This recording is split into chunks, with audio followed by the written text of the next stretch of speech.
a perfeita devoção à Nossa Senhora é uma perfeita renovação das promessas do batismo. E aí a gente recapitula tudo, né? Então, por que a devoção à Nossa Senhora ela é uma perfeita renovação das promessas do batismo? Porque no batismo eu renuncio a tudo que não é Deus. Eu renuncio ao caminho da serpente. Eu escolho o caminho da obediência. Então eu renuncio ao pecado, eu renuncio ao demônio, eu renuncio ao mundo e eu renuncio a mim mesma, né? Então eu vou seguir aquele caminho que Deus estabeleceu lá no Gênesis para esmagar a cabeça da serpente, né? E vou seguir o caminho de escolher realmente ser a descendência da mulher e não ser a descendência da serpente. Então, não é nenhuma novidade, né, o que Nossa Senhora apresenta para a gente em Fátima. Existe realmente alguns santos, muitos santos, na verdade, na igreja, que não seguiram exatamente esse método que São Luís ensina, né? Mas São Luís ele apresenta a gente como sendo o método mais perfeito de você conseguir chegar a Jesus, porque ele imita Deus de uma maneira mais perfeita. Por quê? Se a gente for pensar, o que Jesus Cristo fez quando ele resolveu vir à Terra? Ele resolveu se submeter completamente à Virgem Santíssima, uma criança praticamente de Nazaré.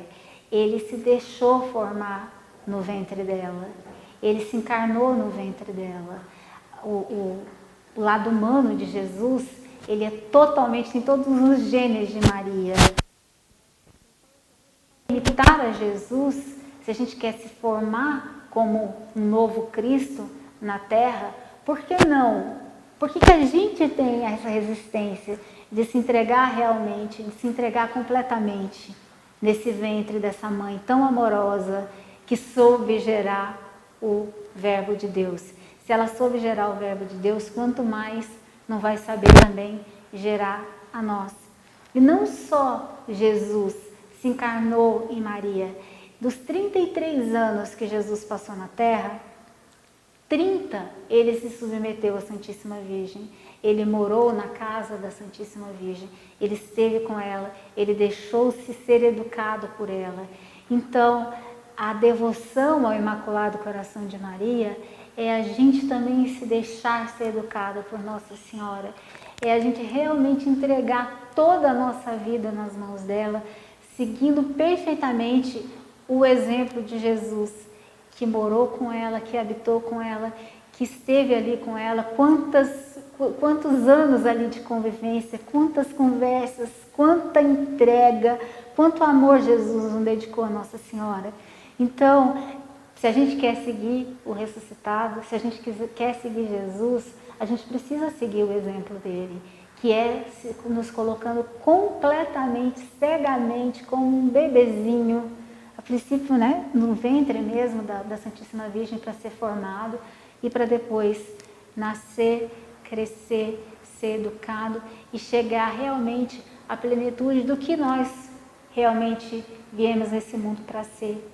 Então a gente pode repetir com São Luís, que diz que Maria é a estrela d'alva, que Maria é a estrela que anuncia realmente a vinda de Cristo no final dos tempos. Mas a gente pode dizer isso da nossa própria vida. A partir do momento que eu deixo Maria ganhar um lugar no meu coração, a partir do momento que eu me torno uma verdadeira devota do Imaculado Coração de Maria, é a estrela d'alva que está nascendo no meu coração. É a estrela d'alva que desponta no meu coração e que anuncia o reino de Cristo.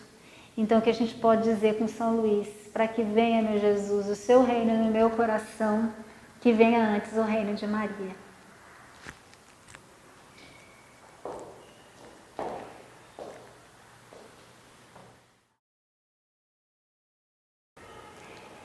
E o que é essa devoção? A irmã Lúcia, quando aconteceram as aparições, ela tinha 10 anos. Depois ela se tornou freira e ela continuou tendo algumas mensagens, né, de Nossa Senhora de Fátima. E ela explicou, já mais velha, o que seria essa devoção. E ela falou que a devoção ela é uma consagração de abandono e entrega, uma total consagração de abandono e entrega. Então, nesse sentido, é muito pertinente a gente falar de um livro chamado O Tratado da Verdadeira Devoção à Santíssima Virgem, que foi escrito por São Luís Maria Grignon de Montfort.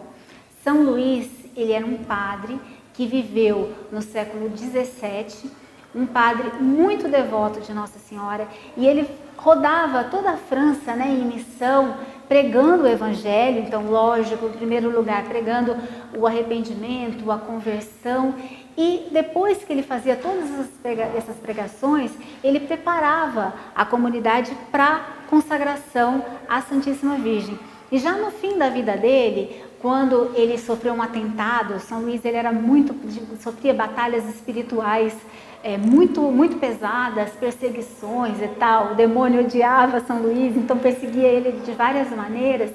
Então ele sofreu um atentado, então 4 anos antes dele morrer, ele resolveu compilar todo esse ensinamento da verdadeira devoção, né, que ele chamou da verdadeira devoção à Nossa Senhora, num livro que é o Tratado da Verdadeira Devoção, e que é uma grande preciosidade, né, do conhecimento de como realmente se consagrar a Maria e de como servir a Maria.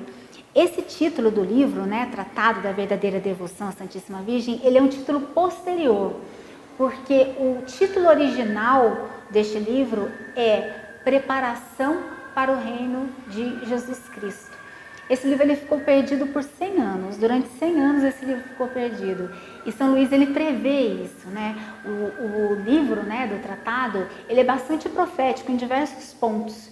E um dos pontos São Luís prevê, ele tem uma visão de que o demônio vai perseguir esse livro, vai enterrar esse livro, vai esconder esse livro, e isso ao invés assim de deixar ele triste, de deixar ele preocupado, muito pelo contrário, ele diz que ele ficou muito animado, ele ficou muito encorajado, porque ele previu um grande exército de seguidores fiéis da Santíssima Virgem, que seriam um fruto desse trabalho dele.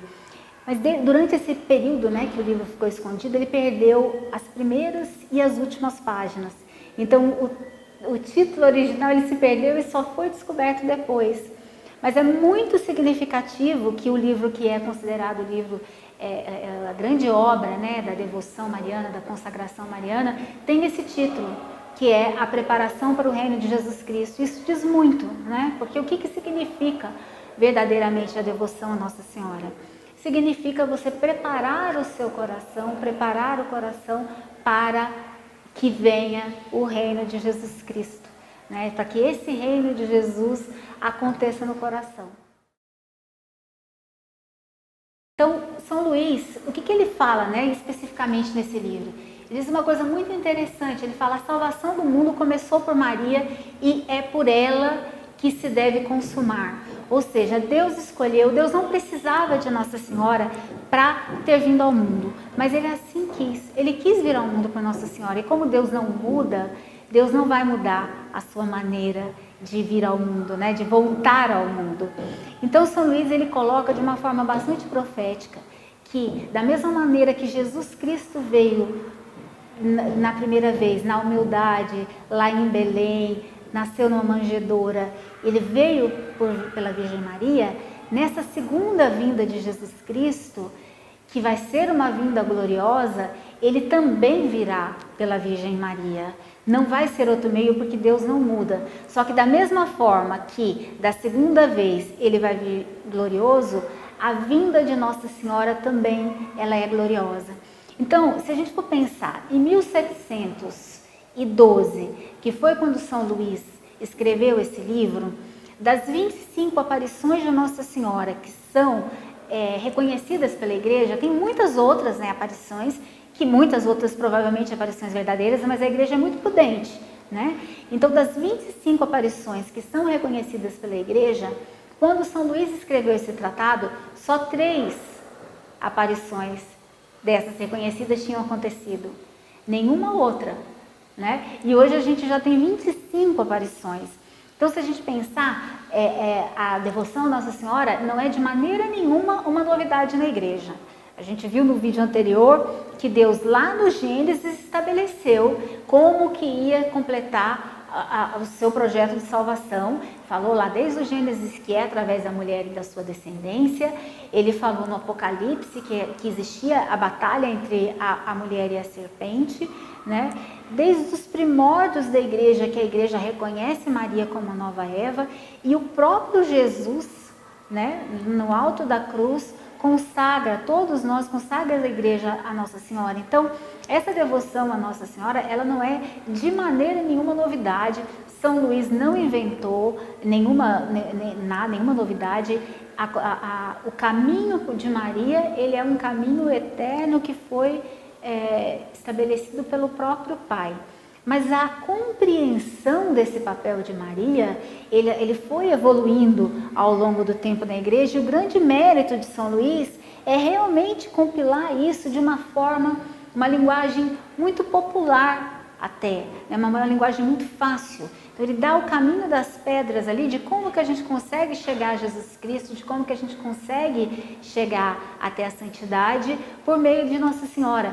E essa visão profética dele, né, esse anúncio de que Maria virá gloriosa, é muito significativa, porque na época de São Luís, 1712, se a gente pensar, não existia Fátima, que a gente está falando agora, que foi em 1917, não existia Nossa Senhora de Lourdes, não existia Maria três vezes admirável, Mãe Rainha três vezes admirável, não existia Nossa Senhora Aparecida, nenhuma dessas devoções, nenhuma dessas manifestações de Maria. Isso não significa que Maria ganhou um papel diferente do que ela sempre teve. Significa que que começou a era de Maria, que esse retorno de Jesus, né, que vai vir na glória, já começou a ser anunciado pelo retorno de Maria, pelas aparições de Nossa Senhora. E São Luís, ele coloca da mesma forma que a estrela d'alva, a estrela da manhã anuncia a chegada do sol, Maria virá antes para chegar e anunciar a vinda de Jesus. Então, a partir de 1830, na Rue du Bac, em Paris, Nossa Senhora faz a primeira grande aparição dessa nova era mariana, né? Que São Luís prevê, ele fala assim, esse tempo, esse século de Maria, né? Ele prevê isso. Então, em 1830, acontece a aparição da Rue du Bac, que Nossa Senhora aparece para Santa Catarina Labouré, né? Que era uma freira. Ela aparece para ela e começa ali a revelar uma série de coisas para Santa Catarina. Existe alguma novidade naquilo que Nossa Senhora apresenta nas aparições? Não existe nenhuma novidade, porque a igreja é muito clara em dizer que a revelação de Jesus Cristo, ela acaba com a morte do último apóstolo. Então não existe um evangelho novo, uma mensagem nova de Jesus, nada disso. Mas o catecismo da igreja, ele coloca de uma forma muito clara. As aparições, as revelações privadas, né? As aparições, elas são consideradas revelações privadas. A revelação de Jesus Cristo era uma revelação pública, né? Do Antigo e do Novo Testamento, está no depósito da fé da igreja. O papel das revelações privadas, que são posteriores à morte de São João, eles servem para que a gente consiga entender a mesma mensagem de Jesus, a mensagem que Jesus nos deixou, específica para um determinado tempo da história, para que a gente consiga entender melhor, de acordo com a realidade da gente, de acordo com os problemas que a gente está vivendo. Então, em 1830, Nossa Senhora vem para uma humilde freira na Rue du Bac e começa uma pedagogia de explicar uma série de coisas, de denunciar uma série de coisas e de traçar um caminho, um remédio, né, para os problemas. Então, ela mostra qual é a doença, mostra qual é o problema e ela apresenta um remédio e a solução para esses problemas, né, de uma forma muito coerente, extremamente coerente em termos de linguagem, em termos de mensagem, com o que Jesus nos revelou no Evangelho. E isso, inclusive, é um critério para a igreja dizer se uma aparição é verdadeira ou não. Existem vários critérios, né? Mas um deles é a concordância com a revelação da igreja. Então, se aparece Nossa Senhora e diz alguma coisa que contraria a fé da igreja, então pode saber que é uma aparição falsa, né? Então, São Luís, ele prevê isso. Então, a importância de Fátima lida junto com com o Tratado da Verdadeira Devoção, onde São Luís fala realmente que é necessária essa verdadeira devoção para que venha o reino de Jesus Cristo, é a mesma coisa que Nossa Senhora fala em Fátima. Jesus quer estabelecer no mundo a devoção ao meu Imaculado Coração.